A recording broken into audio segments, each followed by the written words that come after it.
په جنوا کې د چین د دایمي استازندوی پلاوي ویاند د می په شلمه د امریکا لخوا د روغتیا په اتاویمه نړیواله غونډه کې د کرونا وایروس د سرچینې په باب بې ځایه ادعاوې رد کړې او له دغه هیواده یې وغوښتل چې د دغه موضوع له سیاسي کېدو څخه دې ځان وساتي.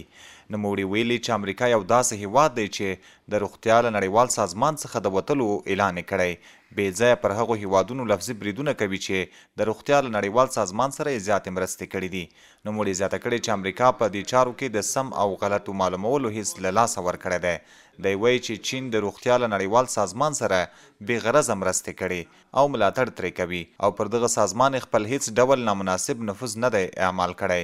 نوموړي زیاته کړې چین د کرونا وبا له رامنځته کېدو وروسته په لومړي وخت کې له نړیوالې ټولنې سره د وبا او د وایروس د تشخیص په اړه معلومات شریک کړي او د روغتیا نړیوال سازمان او د امریکا په شمول 153 هیوادونو سره معلوماتي او مالي ملاتړونه کړي دي.